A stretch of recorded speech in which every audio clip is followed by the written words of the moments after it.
Good morning, all of you. Today we are going to discuss reflex action.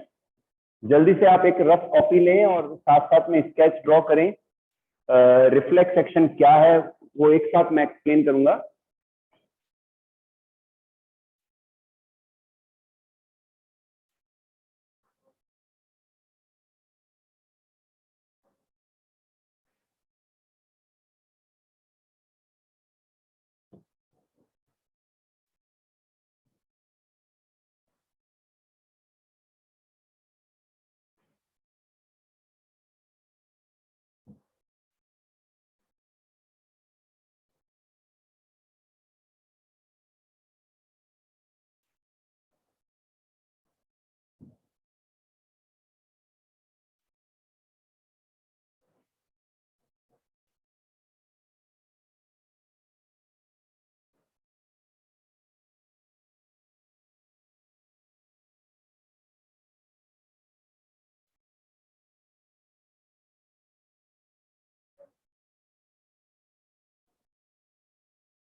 बच्चों ये एक sketch है reflex action के लिए। रिफ्लेक्स एक्शन क्या है?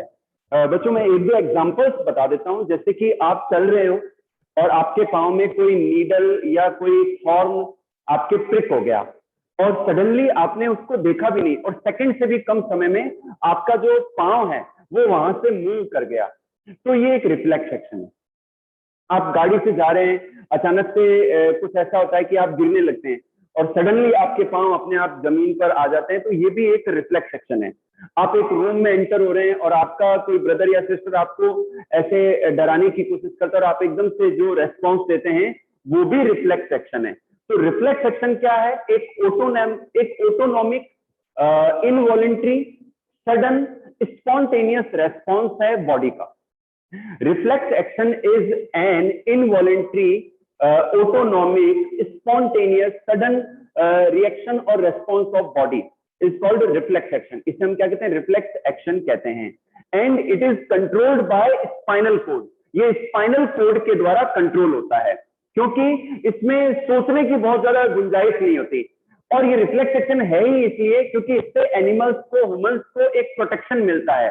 कई सारी चीजों में हमारा ब्रेन सोचता है, लेकिन रिफ्लेक्स एक्शन सडनली हो जाता है, सेकंड से भी कम समय में, और हमें किसी भी हार्म से, किसी भी इंजरी से बचाता है हमें। ठीक है, तो रिफ्लेक्स एक्शन को स्टडी किया था, डिस्कवर किया था मार्शल हॉल ने।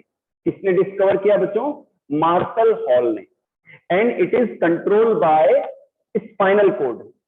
स्पाइनल कोड के द्वारा ये कंट्रोल होता है, और स्पाइनल कोड से मैसेज ब्रेन में भी जाता है।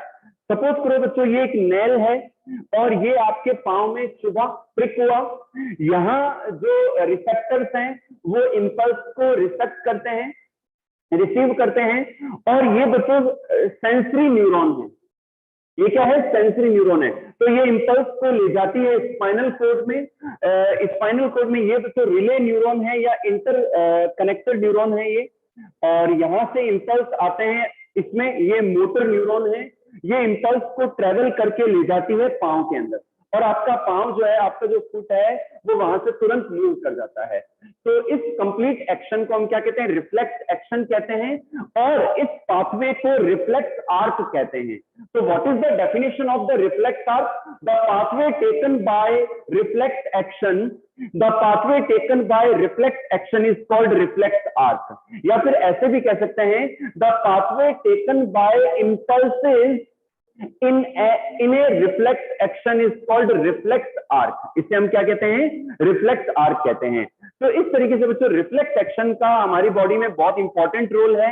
इससे हमारी बॉडी प्रोटेक्ट होती है, इंजरी से बचती है बॉडी। ठीक है, कई सारे हार्म से बच जाती है। ठीक है, तो रिफ्लेक्स एक्शन एनिमल्स में, ह्यूमंस में देखा जाता है। कल की क्लास में बच्चों कुछ नेटवर्क इश्यू रहा था, तो मैंने कल की क्लास में ये भी एक्सप्लेन किया था कि टाइप्स ऑफ न्यूरॉन कौन कौन सी हैं। What are the types of neurons? बच्चों जो न्यूरॉन्स होती है ये 3 टाइप्स की होती है, sensory neuron, motor neuron and relay neuron और कनेक्टेड न्यूरॉन। बच्चों जो सेंसरी न्यूरॉन है वो इंपल्स को रिसीव करती है और ट्रेवल करके ले जाती है स्पाइनल कोड तक। जो मोटर न्यूरॉन है ऑर्डर इंपल्सेस को स्पाइनल कोड से टारगेट ऑर्गन तक सेंड करती है। एंड द रिले न्यूरॉन और connected neuron is found inside the spinal cord. Spinal cord के अंदर रिले न्यूरॉन और कनेक्टेड न्यूरॉन पाई जाती है, जो कि sensory neuron and motor neuron को कनेक्ट करती है। इसके अलावा एक स्टूडेंट ने ये क्वेश्चन भी किया था कि sir what is the difference between neuron, nerve and nerve fibre. बच्चों मैंने आपको बताया था कि न्यूरॉन की एक्सॉन के ऊपर फैट का डिपोजिशन पाया जाता है। न्यूरॉन की एक्सॉन के ऊपर फैटी डिपोजिशन पाया जाता है, जिसे हम मेडुलरी टीथ, और we are also called them myelin sheath. तो बच्चों जो मेडुलरी एक्सॉन है या न्यूरॉन है या माइलिनेटेड न्यूरॉन है, उसे हम नर्व फाइबर कहते हैं। क्या कहते हैं? नर्व फाइबर कहते हैं। और कई सारे नर्व फाइबर के एग्रीगेशन से नर्व बनती है। तो एक नर्व के अंदर कई सारे नर्व फाइबर होते हैं। तो न्यूरॉन के बेसिस पर, नर्व फाइबर के बेसिस पर बच्चों जो नर्व्स हैं वो भी 3 टाइप्स की होती हैं, sensory nerve, motor nerve and mixed nerve. बच्चों जो सेंसरी नर्व्स हैं उनमें ओनली सेंसरी न्यूरॉन्स होती हैं, जो मोटर नर्व्स हैं उनमें ओनली जो है मोटर न्यूरॉन्स होती हैं, और मिक्स्ड नर्व्स के अंदर सेंसरी न्यूरॉन भी होती हैं एंड मोटर न्यूरॉन भी होती हैं। ओके बच्चों, जैसे कि स्पाइनल कोड के अंदर।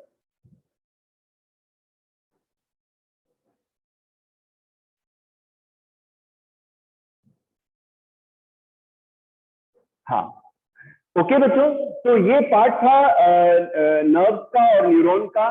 आज बच्चों मैं नेक्स्ट टॉपिक ले रहा हूं ब्रेन के बारे में। कल की क्लास में मैंने एक टेबल ड्रॉ की थी ह्यूमन नर्वस सिस्टम के बारे में। ह्यूमन नर्वस सिस्टम के 2 पार्ट हैं, one is central nervous system and second is peripheral nervous system. बच्चों जो सेंट्रल नर्वस सिस्टम है उसमें ब्रेन एंड स्पाइनल कोड आती है। Brain and spinal cord central nervous system के अंदर इंक्लूड होती है, और ब्रेन से जो नर्व्स निकलती हैं, स्पाइनल कोड से जो पेरिफेरल नर्व्स निकलती हैं, उनसे बनता है पेरिफेरल नर्वस सिस्टम। क्या बनता है? Peripheral nervous system. बच्चों हमारे ब्रेन से 12 पेयर्स ऑफ क्रेनियल नर्व्स निकलती हैं। ध्यान रखना ये कंपटीशन का क्वेश्चन है। 12 pairs of cranial nerves emerges from our brain, और हमारी जो स्पाइनल कोर्स है वहां से 31 pair of cranial nerves, spinal nerves निकलती है। 31 पेयर ऑफ स्पाइनल नर्व्स निकलती है, और इनसे क्या बनता है? हमारा पेरिफेरल नर्वस सिस्टम बनता है। अब बच्चों पेरिफेरल नर्वस सिस्टम ब्रांच हो जाता है, और उससे भी दो टाइप के नर्वस सिस्टम बनते हैं, एक वॉलंटरी नर्वस सिस्टम और एक इनवॉलंटरी नर्वस सिस्टम। जो वॉलंटरी नर्वस सिस्टम है उसके द्वारा वॉलंटरी जो एक्शंस हैं जिनसे हमारी विल काम करती है वो कंट्रोल होते हैं। ओके, और सेकंड है इनवॉलंटरी और ऑटोनॉमिक नर्वस सिस्टम। ये भी पेरिफेरल नर्वस सिस्टम जो क्रेनियल और स्पाइनल नर्व्स हैं उनकी सब ब्रांचेस से बनते हैं। Autonomic nervous system involuntary actions को कंट्रोल करते हैं। ये टू टाइप्स के हैं, sympathetic nervous system and parasympathetic nervous system. बच्चों ये दोनों अपोजिट फंक्शन करते हैं। अगर कोई एक सिंपैथेटिक नर्वस सिस्टम किसी एक एक्टिविटी को कंट्रोल करता है तो उसका अपोजिट कंट्रोल जो होता है पैरासिम्पैथेटिक नर्वस सिस्टम के द्वारा होता है। तो सबसे पहले हम ह्यूमन ब्रेन के बारे में पढ़ेंगे। बच्चों 1 मिनट आप वेट करें, मैं आपकी अटेंडेंस ले रहा हूं।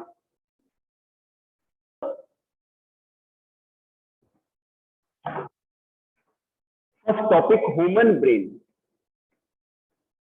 Human brain,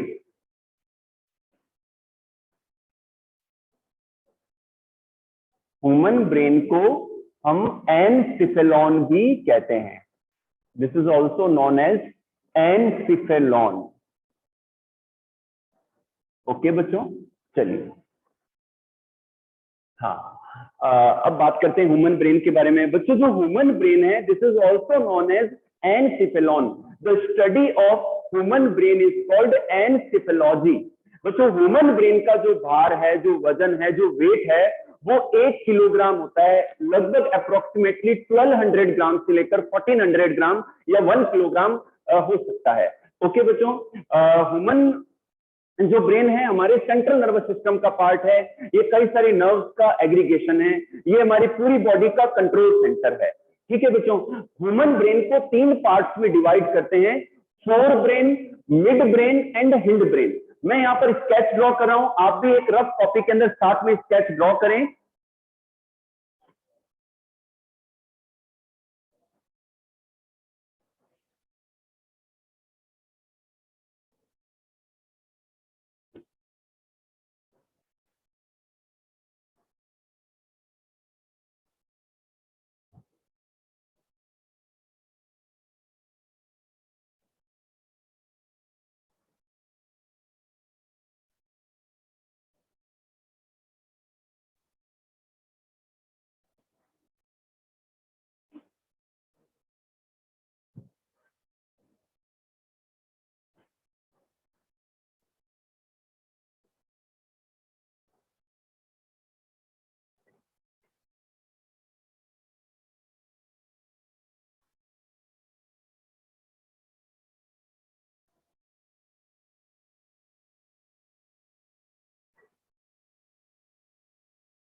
10th class.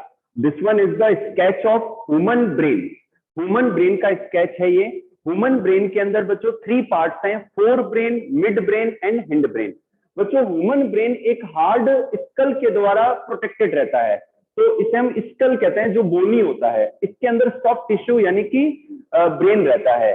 Brain भी बच्चों 3 मेम्ब्रेन से कवर्ड रहता है, ड्यूरा मैटर, एरेक्नॉइड एंड पाया मैटर। ठीक है, ये 3 ब्रेन की मेम्ब्रेन्स होती हैं। ब्रेन की मेम्ब्रेन को हम कहते हैं मैनिक।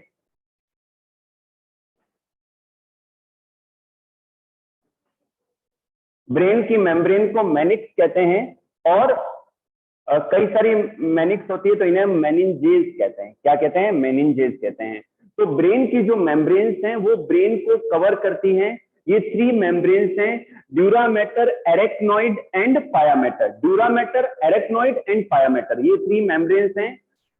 एरेक्नॉइड एंड पाया मैटर के अंदर एक फ्लूइड होता है जिसे हम सेरेब्रोस्पाइनल फ्लूइड कहते हैं, जो कि ब्रेन को कुशन प्रोवाइड कराता है। साथ ही साथ जो सेरेब्रोस्पाइनल फ्लूइड है, फ्लूइड जो है, ब्रेन के डिफरेंट पार्ट्स को न्यूट्रिशन भी देता है, वहां से जो वेस्ट रिलीज होता है उसको भी वो रिमूव करता है।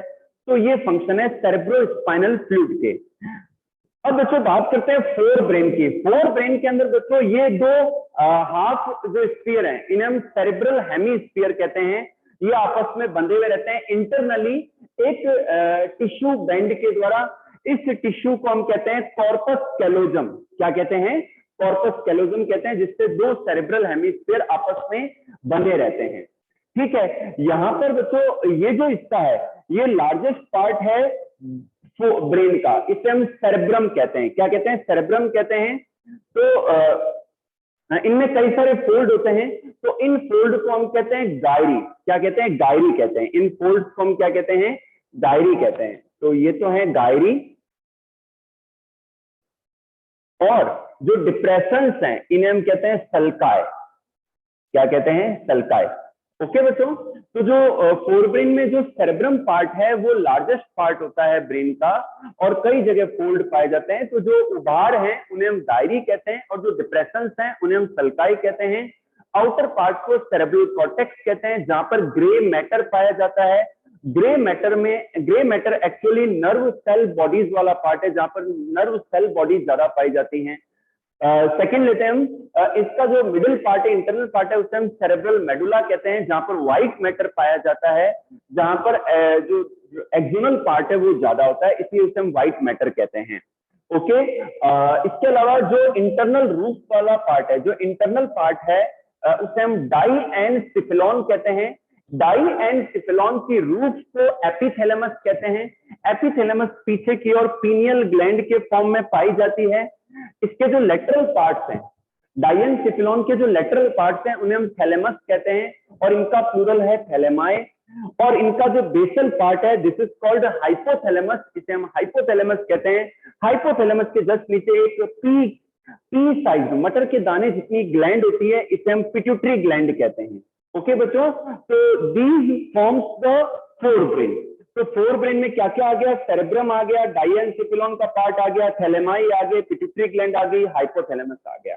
ओके बच्चों, अच्छा, जो सेरेब्रम पार्ट है उस पर अलग अलग स्पोर्ट्स होते हैं, सुनने के, देखने के, स्पीच के, अलग अलग सेक्शंस होते हैं। सेरेब्रम के लिए मैं एक ग्लोबुलर स्ट्रक्चर भी ड्रॉ करूंगा जिसमें डिफरेंट लॉब्स को समझेंगे हम। तो डिफरेंट स्पोर्ट्स होते हैं, सुनने के लिए, देखने के लिए, स्पीच के लिए, हियरिंग के लिए, तो वो सारे इन फंक्शंस को कंट्रोल करते हैं। जनरली जो सेरेब्रम पार्ट है वो वॉलंटरी एक्शंस को कंट्रोल करता है। ओके बच्चों, फिर लेते हैं हम मिड ब्रेन। सेकंड, ये जो छोटा सा पार्ट है, स्मॉलर पार्ट है, इसे हम मिड ब्रेन कहते हैं। इस स्मॉलर पार्ट को हम क्या कहते हैं?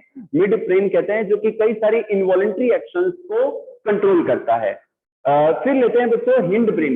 ये हिंड ब्रेन का पार्ट है, इसके अंदर पोन्स आते हैं, ये सेरिबेलम है, और ये मेडुला ऑब्लोंगेटा है। तो ब्रेन पीछे की ओर मेडुला ऑब्लोंगेटा के रूप में निकलता है, जो कि स्पाइनल कोड से कनेक्ट हो जाता है। पोन्स जो है, जो क्रॉस वाइज नर्व बंडल्स हैं, क्रॉस वाइज क्या है? नर्व बंडल्स हैं।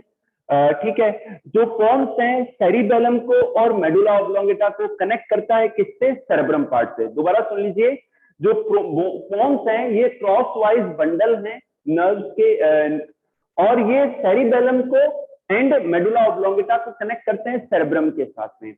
जबकि pons, medulla oblongata and midbrain, इन्हें हम ब्रेन स्टेम कहते हैं। क्या कहते हैं? ब्रेन स्टेम कहते हैं। दोबारा सुन लीजिए, pons, medulla oblongata and midbrain, ये कंबाइनली ब्रेन स्टेम कहलाते हैं। ओके बच्चों, तो हिंड ब्रेन के अंदर 3 पार्ट हैं, pons, cerebellum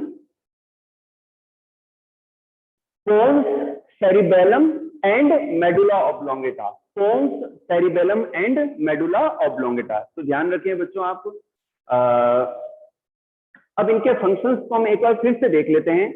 cerebrum part voluntary actions को कंट्रोल करते हैं, ठीक है। थैलेमस भी जो कई सारे हमारे जो इनवॉलंटरी एक्शंस हैं इनको कंट्रोल करता है। हाइपोथैलेमस हमारे बॉडी के टेम्परेचर को, हमारी हंगर को, हमारे भूख और प्यास को कंट्रोल करता है। ठीक है बच्चों। जो पिट्यूटरी ग्लैंड है ये मास्टर ग्लैंड है जो अदर ग्लैंड्स को कंट्रोल करती है। पीनियल ग्लैंड हमारे बॉडी क्लॉक को मेंटेन करता है। मिड ब्रेन इनवॉलंटरी एक्शंस को कंट्रोल करती है। जो पोन्स हैं ये न्यूमोटैक्टिक सेंटर भी है, ब्रीदिंग रेस्पिरेशन को कंट्रोल करती हैं। मेडुला ऑब्लोंगेटा भी इनवॉलंटरी एक्शंस को कंट्रोल करते हैं, ब्रीदिंग को, हार्ट की फंक्शनिंग को कंट्रोल करता है। सेरिबेलम जो है छोटा पार्ट है जो कि सेकंड लार्जेस्ट पार्ट है। लार्जेस्ट पार्ट सेरेब्रम है, सेकंड लार्जेस्ट पार्ट है सेरिबेलम। सेरिबेलम हमारी मस्कुलर एक्टिविटी को कंट्रोल करता है, हमारे बॉडी को बैलेंस रखता है। हम सीधे चल पाते हैं, साइकिलिंग कर पाते हैं, पैडलिंग कर पाते हैं, हम बाइक पर सही से चल पाते हैं। तो वो जो बैलेंस है, जो मस्कुलर बैलेंस है, वो सेरिबेलम के द्वारा ही कंट्रोल होता है। तो ये सेकंड लार्जेस्ट पार्ट है। अब बात करते हैं मेम्ब्रेन्स की। जो ब्रेन है 3 मेम्ब्रेन से कवर्ड होता है और स्पाइनल कोड भी 3 मेम्ब्रेन से कवर्ड होती है। सबसे आउटर मेम्ब्रेन को ड्यूरा मैटर कहते हैं, सेकंड मेम्ब्रेन को एरेक्नॉइड कहते हैं और थर्ड इनर मेम्ब्रेन को पाया मैटर कहते हैं। एरेक्नॉइड एंड पाया मैटर के बीच में सेरेब्रोस्पाइनल फ्लूइड पाया जाता है जो कि कुशन प्रोवाइड कराता है ब्रेन को और स्पाइनल कोड को। अच्छा बच्चों, ये नर्वस सिस्टम का पार्ट कल भी कंटिन्यू रखेंगे अपन, कुछ पार्ट बाकी इनका। सेरेब्रोस्पाइनल फ्लूइड ऑक्सीजन और न्यूट्रिएंट्स को सप्लाई करता है ब्रेन के डिफरेंट हिस्सों में, और इसके अलावा वहां से जो वेस्ट रिलीज होता है उसको वो कलेक्ट भी करता है।